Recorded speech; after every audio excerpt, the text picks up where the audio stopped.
Abderrahim Bouzelmat, Sofiane Méziani, De l'homme à Dieu, voyage au cœur de la philosophie et de la littérature aux éditions El Boraq. Chapitre 2, du sens. Sofiane Méziani.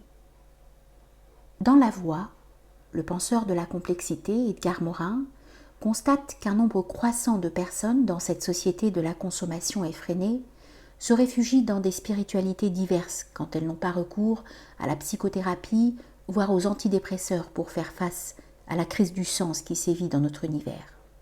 Au fond, on a l'impression que de plus en plus d'individus, désabusés par le mythe du progrès, la croissance sans frein, crient famine spirituelle.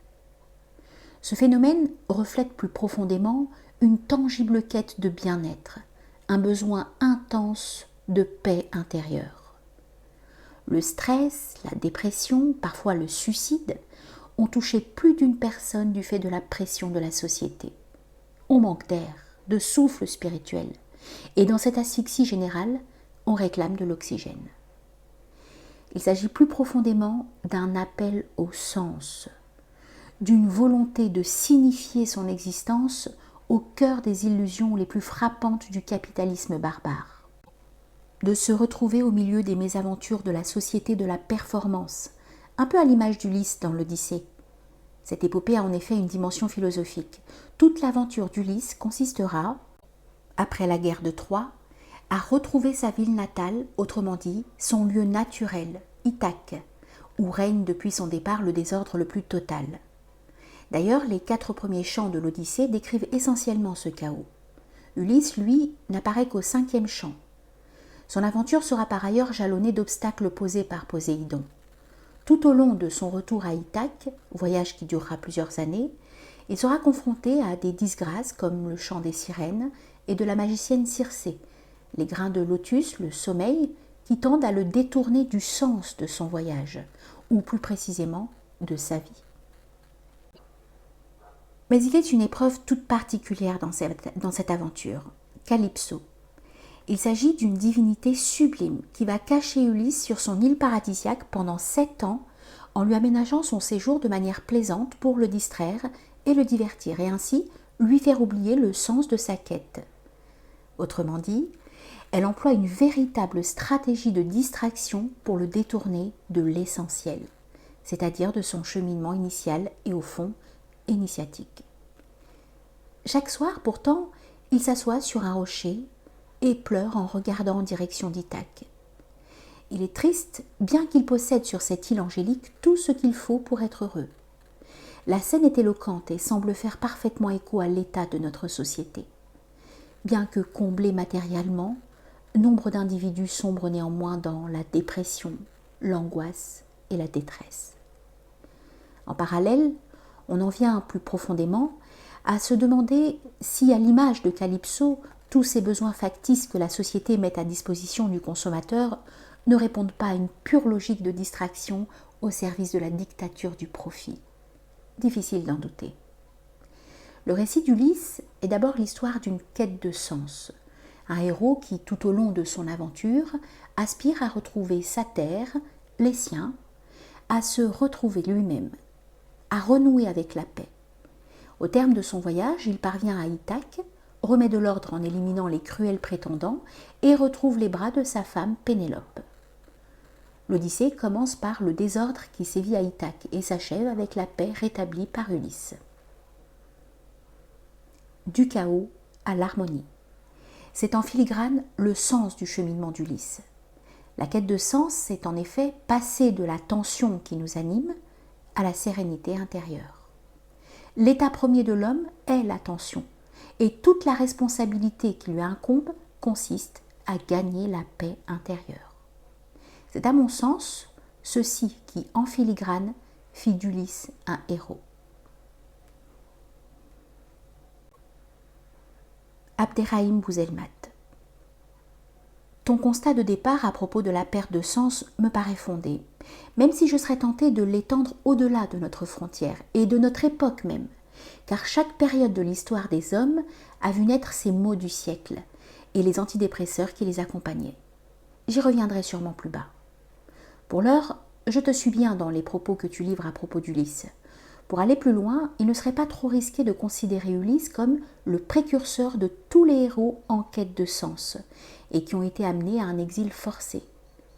Pour le dire plus hardiment, il me semble bien que tous les livres écrits après l'Odyssée et qui développent cette idée ne sont que des espèces de prolongements de tel ou tel aspect pris chez Ulysse, des sortes de notes de bas de page.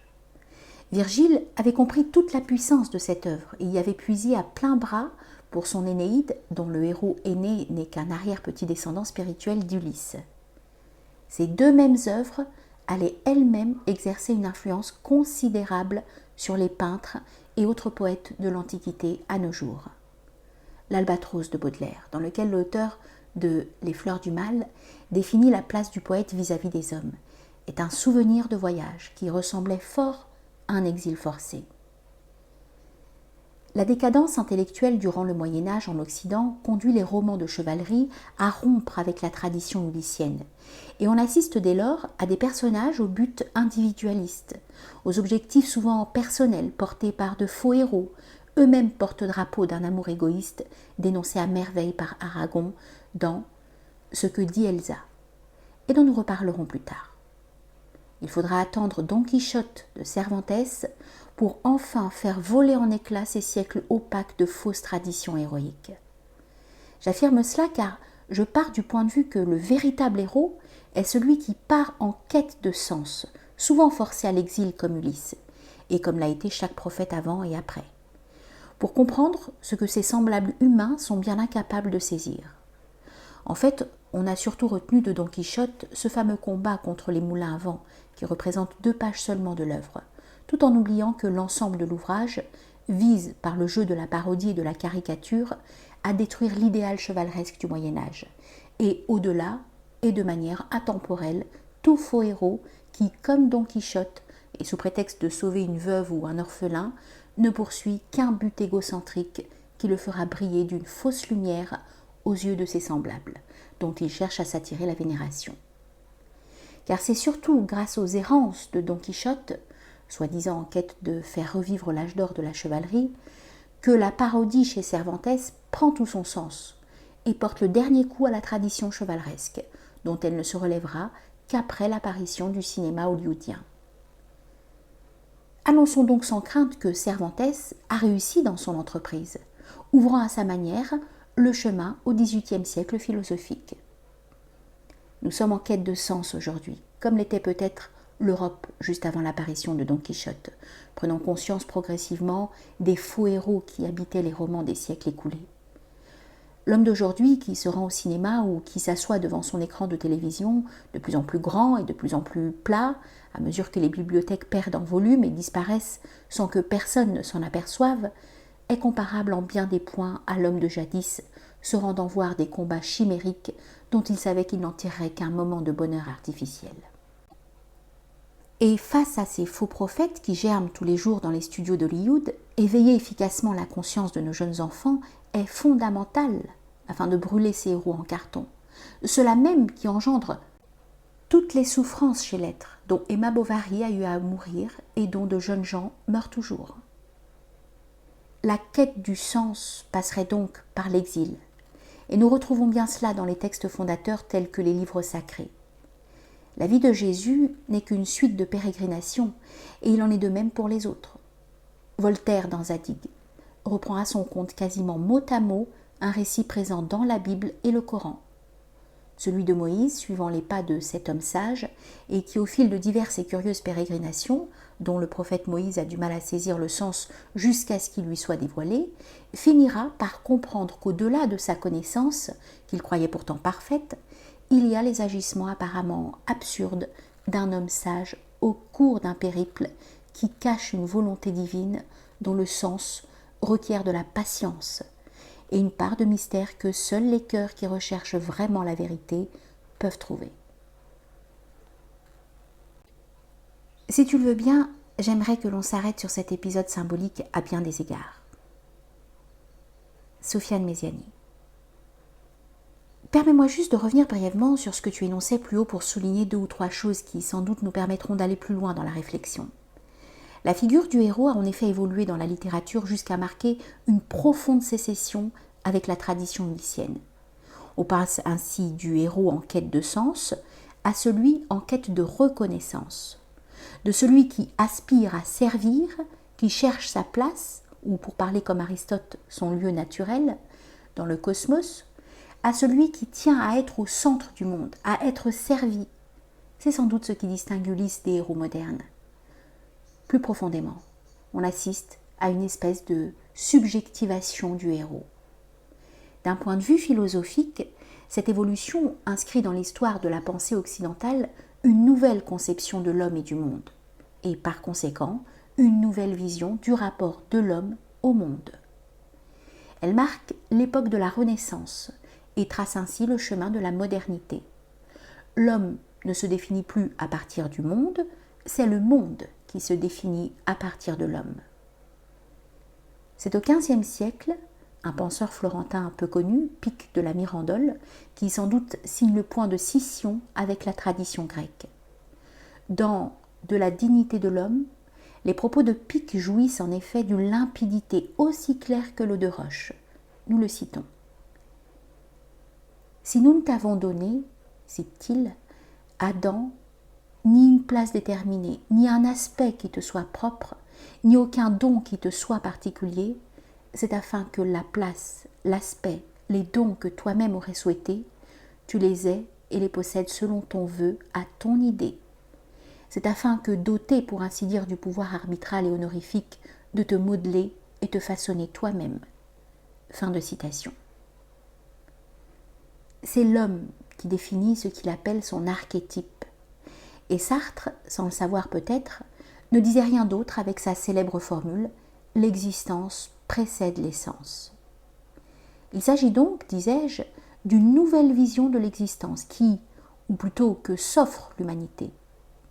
Dans la tradition grecque, excepté chez les épicuriens, l'homme se façonnait à partir de la nature. Être bon et juste, c'est se conformer, s'ajuster au cosmos. C'est vivre en harmonie avec l'univers et trouver sa place dans le monde, un peu comme Ulysse qui, tout au long de son périple, cherche à retrouver son lieu naturel. Notons au passage que la parenthèse chrétienne du Moyen-Âge allait presque dans le même sens à ceci près qu'elle substitua Dieu au cosmos. Nietzsche, à ce propos, dira plus tard que le christianisme est un platonisme pour le peuple. Avec Pic, au contraire, c'est l'homme qui façonne le monde et détermine les modalités de son existence sur Terre. Cet avènement de la subjectivité humaine annonce ce que Max Weber appellera le désenchantement du monde. C'est la fin de l'animisme. Tu as par ailleurs cité Baudelaire. J'aime ce poète et je veux, pour quelques lignes, le tenir près de notre dialogue. C'est une bonne compagnie, tu le sais. Les fleurs du mal, c'est au fond l'histoire d'une quête spirituelle. Dans ce recueil de poèmes, Baudelaire se confesse, il dit ses souffrances, sa solitude, ses angoisses, ses errances. L'albatros en est une parfaite illustration. Il y exprime en effet l'amertume de celui qui a été contraint à l'exil. L'albatros, c'est lui, ce poète incompris, exilé sur le sol parce que ses ailes de géant l'empêchent de marcher. Il dit sa souffrance en même temps qu'il traduit sa quête, laquelle s'accentue dans le poème qui suit, Élévation, où il aspire à se projeter au-dessus des étangs, au-dessus des vallées, par-delà le soleil, par-delà les éthers, pour recouvrer la paix. Baudelaire est le fidèle du beau, son cœur nous donne le vertige. C'est sans doute la sensibilité la plus vive du XIXe siècle. Son œuvre est une fenêtre ouverte sur l'âme humaine, qu'il peint avec beaucoup d'élégance et de virtuosité, avec un verbe pur et studieux. Il y a quelque chose de mystique dans son œuvre, une espèce d'électricité spirituelle qui illumine sa poésie. D'ailleurs, il affirmera que dès son enfance, il avait tendance à la mysticité et aux conversations avec Dieu. La poésie baudelairienne est une forme d'exaltation de la réalité. C'est un art qui a su saisir avec des images et des symboles, frappant le monde dans ses nuances, ses contrastes et sa complexité. Baudelaire a su peindre le mal qui habite chaque homme avec une plume trempée dans une beauté céleste. Victor Hugo, son contemporain, témoignera à ce propos de l'éblouissement de son art. Nous citons : « J'ai reçu, monsieur, votre noble lettre et votre beau livre. L'art est comme l'azur, c'est le champ infini. Vous venez de le prouver. Vos fleurs du mal rayonnent et éblouissent comme des étoiles. » On retrouve cet art d'extraire le beau même dans la banalité du quotidien, aussi dans les romans de Flaubert. Mais il s'agit d'une beauté singulière, la beauté d'une soudaine densité de la vie, pour reprendre la formule de Kundera. En effet, les scènes les plus fameuses sont souvent déclenchées par une banalité totale chez Flaubert. Faire jaillir la beauté, la vie dans toute sa splendeur d'une action aussi banale que le bavardage, c'est tout l'art du roman flaubertien en l'occurrence. C'est ce que Kundera appelle dans Le Rideau le pouvoir du futile. Les fleurs du mal, c'est ça. Extraire de l'ennui quotidien de l'homme un parfum éclatant, capiteux. Baudelaire et Flaubert se sont attachés avec un talent presque inégalable à dévoiler le cœur de l'être humain, cet écran où défilent les sentiments de l'homme. Chez eux, la quête de sens passe en effet par la compréhension et la découverte de l'homme. Aussi, Baudelaire avait-il invoqué la Providence en ces termes. Nous le citons. « Ah, Seigneur, donnez-moi la force et le courage de contempler mon cœur et mon corps sans dégoût. » Fin de citation. La quête de sens, ceci dit, passe, comme tu le précisais, par l'exil. En d'autres termes, il s'agit de prendre de la distance vis-à-vis du monde pour se rapprocher davantage de son être. Cette idée est présente non seulement dans les traditions monothéistes, mais aussi dans certaines autres traditions spirituelles et philosophiques. L'ascension du prisonnier de la caverne platonicienne, par exemple, n'est rien d'autre que l'exil d'un être en quête de la lumière véritable. Je reviens à présent sur ce symbolique récit de Moïse présent dans la Bible et le Coran, et repris par Voltaire presque à la lettre dans un passage de Zadig. Moïse, qui quitte pour un temps sa terre pour s'instruire auprès d'un sage, il émigre, prend de la distance vis-à-vis de son peuple et chemine en direction de celui qui va ouvrir son cœur et son intelligence à de nouveaux horizons spirituels. Le sage met Moïse face à ses propres limites en le confrontant à des épreuves troublantes avant de l'initier à la clairvoyance du cœur, au sens, autrement dit, à percevoir le monde au-delà de son enveloppe. C'est ce que j'exprimais en faisant référence à Baudelaire. S'émanciper des bornes de la raison qui ne perçoit le monde que dans son apparence pour saisir avec le cœur et l'imagination ce que le monde recèle en profondeur. Dans l'exil, aux côtés du sage, il apprend l'humilité, laquelle lui donne accès au sens des choses. C'est dans l'humble reconnaissance de nos limites humaines que se dessinent les contours du chemin qui mène au divin. Abderrahim Bouzelmat. Je te suis dans l'ensemble de ton propos, même si je prendrai bien moins de risques que toi dans l'étendue de l'influence que tu accordes à Pic de la Mirandole. Pour prolonger ton propos concernant Moïse, ce qui me semble être bien frappant est le fait qu'il vive une telle aventure vers la fin de sa vie. Car après ce singulier épisode, nous le savons, la mission de Moïse est quasiment achevée. Sa vie a été une longue suite d'épreuves difficiles, pour ainsi dire quasi insurmontables pour un être normalement constitué. Jeté à l'eau, recueilli par Pharaon, rébellion, assassinat, fuite, exil, message divin, retour, confrontation avec Pharaon, avant de repartir sur une autre série d'épreuves interminables avec les Israélites. On penserait que l'immense homme pouvait fonder à lui seul l'école infaillible des sagesses. Cela étant, dans le Coran, 3 épreuves, la détérioration du navire, l'assassinat et l'épreuve du mur réhabilité sans salaire, viendront jeter à terre toutes ces certitudes. Pourtant, à y regarder de près, il avait par le passé lui-même été confronté à des épreuves à peu de choses près similaires. Abandonné dans une barque de fortune, il avait enlevé la vie et avait servi les filles de son hôte après l'exil sans salaire immédiat. Au-delà de tout, nous pourrions affirmer que suite à ce périple hors du commun, Moïse pouvait mourir en paix. Il ne lui restait plus rien à apprendre. Il venait de sortir de l'ultime école de sagesse. Il avait saisi le sens de cette vie. Au-delà de notre vision du monde et notre jugement hâtif de toute chose, il y a des vérités insoupçonnées qui ne se dévoilent pas aisément. Ces vérités-là sont l'apanage d'intelligences supérieures qui ont pris le temps de se construire. Dans le texte de Voltaire, l'ermite qui venait de recouvrer sa forme angélique dit à Zadig, ouvrez les guillemets, « Les hommes jugent de tout sans rien connaître. Tu étais celui de tous les hommes qui méritait le plus d'être éclairé. » Fermez les guillemets. Fermez les guillemets. La rencontre entre la philosophie et la religion, longtemps jetées l'une contre l'autre, a lieu dans Zadig. Et Voltaire, trouvant le texte complet, n'y ajoute rien, même s'il procède à quelques variations sur un plan purement formel, concernant surtout la nature des épreuves. Il insère l'extrait dans son roman, et tout le reste du texte n'est qu'un déploiement autour de cette épreuve centrale placée vers la fin du livre. Les personnages de Voltaire voyagent beaucoup, Candide, l'ingénu, Micromégas, etc.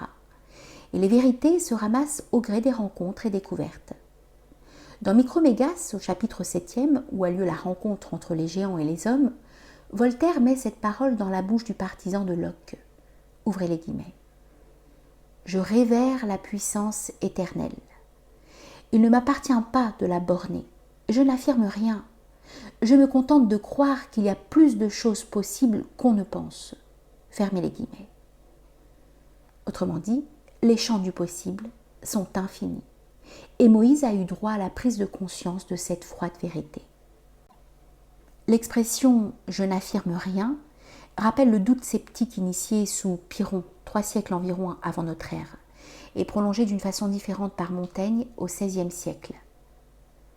La suspension du jugement chez Montaigne, et bien avant lui chez les Pyrrhoniens, vient du fait que l'homme n'a pas de capacité à établir des vérités qui ne souffriraient pas de contestation. Si la vision montaignienne est alimentée par un projet noble, faire cesser les guerres de religion, les procès en sorcellerie, etc., les Pyrrhoniens ont une doctrine beaucoup plus problématique, car poussé à bout, le doute sceptique découragerait toute quête, et partant, la quête du sens. Sincèrement, je doute que l'on puisse trouver un heureux avancement du côté de cette philosophie. En effet, si je doute que je suis en train de tracer ces quelques lignes, autant se lever et aller dans le lit pour ne jamais le quitter, puisque mon existence même serait un doute. L'expression voltairienne est donc à prendre sous un angle bien différent, puisque dans la proposition qui suit immédiatement, nous pouvons lire, ouvrez les guillemets, « Je me contente de croire », fermez les guillemets. Elle appelle en fait à l'humilité, mais n'érige pas le doute en projet final comme chez Pyrrhon. Sinon, mis à part l'école pyrrhonienne, toute la philosophie grecque, dont les plus célèbres le platonisme, l'aristotélisme, mais également l'épicurisme et le stoïcisme, conduit d'une façon ou d'une autre à la quête du sens. À ce propos, Socrate était d'abord un homme itinérant. Parcourant les rues d'Athènes à pied, il confrontait sans cesse les gens à leur vision des choses de la vie quotidienne, afin de leur démontrer que rien n'était facile, ni définitivement acquis. Confondus, ces interlocuteurs qui prenaient conscience de la route à parcourir dans le cheminement à la clairvoyance, se mettaient à douter à leur tour. La culture du doute était née, celle-là même qui allait conditionner la quête du sens. Moïse, avant l'épreuve avec l'ermite, ne doutait certainement plus de ses capacités à saisir toute la complexité du projet divin. Ce moment lui démontre tout le contraire, et c'est une invitation qui nous est faite pour comprendre que la quête du sens doit demeurer une affaire perpétuelle. Rien ne saurait la borner. J'aimerais que l'on revienne plus tard sur la question du doute intellectuel. La quête du sens serait donc difficile, voire impossible, sans l'exil. Tu as marqué une pause tout à l'heure concernant Baudelaire, et tu as évoqué les fleurs du mal. Je préfère convoquer ici son œuvre posthume « Le spleen de Paris », où il radicalise son expérience de l'observation de la vie qui se modernise à vue d'œil, à mesure que le baron Haussmann transforme l'architecture de la capitale. Baudelaire est d'abord un être qui s'ennuie, rejetant activement les valeurs dans lesquelles s'inscrit la France sous le Second Empire. Ces mêmes valeurs qui font annonce de notre monde moderne et postmoderne. Dès son poème en prose qui ouvre le spleen de Paris, L'étranger, le premier poète de la vie moderne rejette toutes les valeurs auxquelles adhère l'homme du XIXe siècle. Ainsi, à la famille, aux amis, à la patrie, à la beauté et à la richesse, il oppose les nuages qui passent, là-bas, là-bas, les merveilleux nuages. En effet, les nuages qui sont en perpétuel mouvement vont à l'encontre de tous les éléments évoqués. Les nuages ne connaissent pas la stabilité, ignorent les frontières et se moquent de ce que peut représenter l'or. De plus, ils sont au-dessus de nous, et cette position est celle d'âmes supérieures, tels les poètes. Enfin, toute l'œuvre baudelairienne est une invitation au voyage. Dans l'un des derniers textes de l'œuvre examinée, il a cette parole significative à plus d'un degré. Nous citons : « Il me semble que je serai toujours bien là où je ne suis pas, et cette question de déménagement en est une que je discute sans cesse avec mon âme. » Fin de citation. En péroraison de ce même texte, lorsque le poète passe en revue quelques villes qu'il propose à son âme comme lieu de séjour, et les refus successifs de cette dernière, elle finit par s'écrier, ouvrez les guillemets, « n'importe où pourvu que ce soit hors de ce monde », fermez les guillemets.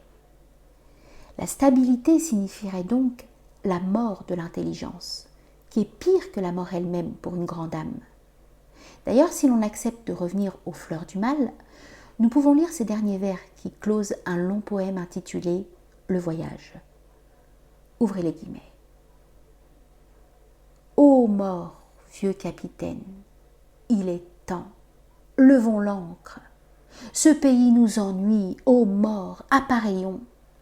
Si le ciel et la mer sont noirs comme de l'encre, nos cœurs que tu connais sont remplis de rayons. Verse-nous ton poison pour qu'il nous réconforte. Nous voulons, tant ce feu nous brûle le cerveau, plonger au fond du gouffre, enfer au ciel, qu'importe, au fond de l'inconnu pour trouver du nouveau. Fermez les guillemets. Le poète est tenté par la mort si celle-ci pouvait le libérer des carcans de cette vie et le conduire à du nouveau. Mais pourquoi donc cette obsession du nouveau ? Baudelaire ne le dira pas, mais c'est bien la quête du sens, celle-là même qui fait du poète un homme marchant sur les pas des prophètes et qui fait dire à Victor Hugo dans La fonction de poète, ouvrez les guillemets, en tout temps, pareil le poète au prophète. Fermez les guillemets. Sofiane Méziani. Je crois que l'on sous-estime l'influence de Pic de la Mirandole dans la naissance de l'humanisme moderne. Sa pensée annonce pourtant Rousseau et Sartre, en particulier en conférant à l'homme une qualité singulière, la liberté. Je reviens, cela dit, à l'histoire de Moïse car ton approche est fort intéressante. Il s'agit encore une fois dans ce récit d'une véritable leçon d'humilité. Rien n'est jamais acquis et tout jugement doit pouvoir être suspendu.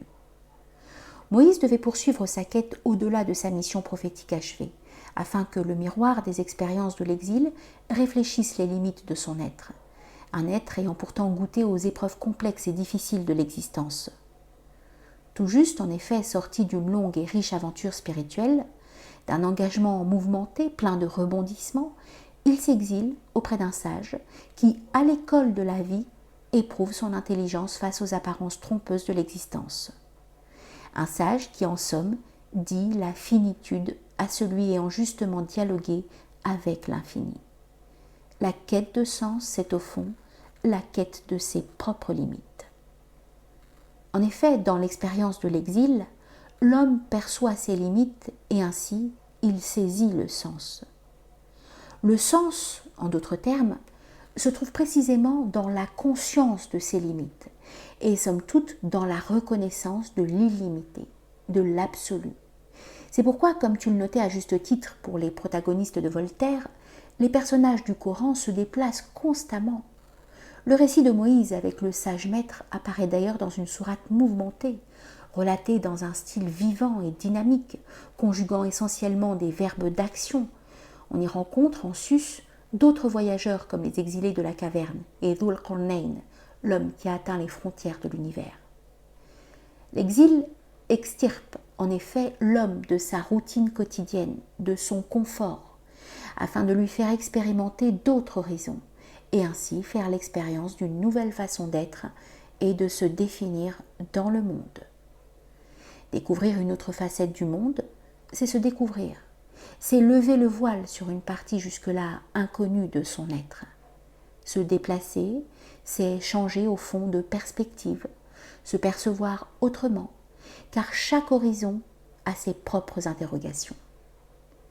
L'être humain se construit, se découvre dans ce mouvement perpétuel, dans une prise de distance permanente. Il s'agit là de sens profond de l'exil, prendre du recul pour s'offrir un autre panorama sur l'existence, se peindre dans la distance et le mouvement, à l'image de Montaigne, qui, dans un monde factice et vicieux, cherchait à s'appartenir, à trouver sa place, celle qui répondait aux exigences de son être, contrairement à ceux qui, motivés par la vanité, aspirent à un rang imaginaire. Tout au long de sa quête, Montaigne, fidèlement à Sénèque dans sa lettre à Lucilius, aspire à revendiquer sa propriété sur lui-même, parce que la chose la plus importante, écrit-il, en ce bas monde, est de savoir être à soi. Il s'essaie, s'examine et dans l'oisiveté et le silence, s'entretient avec soi. Désabusé par la chose publique et l'engagement politique, il fait en effet le choix de la solitude pour converser à l'intérieur. Et par des sauts d'humeur permanents, il se dévoile, se surprend et au fond, accède à son être. Il fait sa propre connaissance dans ce perpétuel mouvement intérieur, comme le soulève très justement Jean Starobinski. Les essais sont le portrait de son être. Un être qui s'est peint de profil, sans prétention ni fausse modestie. Je suis, confie-t-il, moi-même la matière de mon livre. Je veux qu'on m'y voie en ma façon simple, naturelle et ordinaire, sans contention et artifice. Le doute lui offre cette transparence, car selon lui, rien n'est certain. Il interroge son être pour saisir le monde, parce que, ouvrez les guillemets, chaque homme porte en lui la forme entière de l'humaine condition. Fermez les guillemets. Se peindre, c'est peindre l'humanité. Son scepticisme est méthodique. Il lui permet de suspendre son jugement. Le doute, autrement dit, nourrit sa quête. Ce qui n'est pas tout à fait le cas pour Pyrrhon, selon qui la vérité est inaccessible. L'attitude de ce dernier est tout autre. Il fait le choix, comme le soulève Pierre Hadot, grand historien de la philosophie antique, de l'indifférence davantage que de la suspension du jugement. Il est dans une espèce de prise de distance vis-à-vis de l'extérieur. Il n'éprouve aucune émotion et aucun changement d'humeur face aux contingences extérieures. Rien n'est vrai aux yeux de ce grand sceptique. Les jugements des hommes ne sont fondés que sur des conventions. C'est au demeurant un remède au dogmatisme. D'ailleurs, selon Diogène Laërce, Pyrrhon a énuméré une dizaine de raisons qui lui permettent de douter des sensations et des idées et de n'avoir aucun jugement définitif sur les choses. Pyrrhon était aussi un grand voyageur, et un peu à l'image de Socrate que tu cites plus haut, il ne se consacre ni à l'écriture ni à l'enseignement. Il se contente de vivre la sagesse et d'interpeller par son mode de vie ses disciples. C'est d'ailleurs ce qui distingue la philosophie grecque de celle que l'on va appeler après l'avènement du christianisme, la philosophie scolastique. Les grandes écoles philosophiques de l'Antiquité, notamment l'épicurisme et le stoïcisme, ne se contentaient pas d'enseigner des notions abstraites, purement discursives et syllogistiques, comme cela est le cas dans nos écoles. Elles proposaient des exercices, c'est-à-dire, pour reprendre la formule de Pierre Hadot, une pratique de la logique appliquée aux problèmes de la vie de tous les jours. Dans la pensée grecque, on enseigne l'art d'exister. C'est au fond une véritable philosophie de l'être. Il s'agit d'une pensée en quête qui, en interaction avec le cosmos, tente de saisir le sens, ou plutôt les notes leur permettant une existence harmonieuse et symphonique. point de quête sans prise de distance en effet. L'exil, faut-il préciser par ailleurs, n'est pas essentiellement physique, il est d'abord spirituel. D'ailleurs, dès la première fois que le mot hijra, exil, apparaît dans le Coran, il possède une dimension purement spirituelle. Il est question ici de prendre de la distance à l'intérieur, d'établir de l'espace entre soi, et ainsi porter un regard critique sur son être, sur son propre portrait.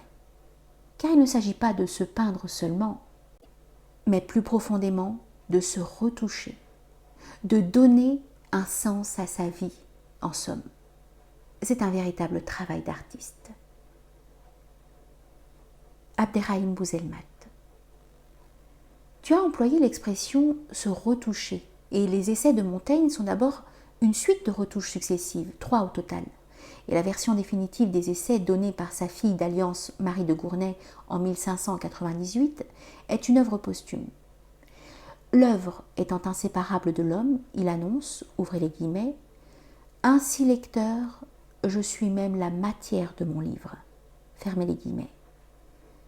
Tu as raison de relever que la peinture du moi est d'abord une entreprise d'introspection, de voyage interne. Dans le fameux chapitre de l'expérience qui clôt l'œuvre, il affirme « Je m'étudie plus qu'autre sujet. C'est ma métaphysique, c'est ma physique. » Dans Du repentir, il écrit « C'est moi que je peins. » Le projet de l'œuvre est donc une peinture, un autoportrait qui permettrait à ses descendants de le connaître. C'est du moins le projet annoncé dans l'avis au lecteur.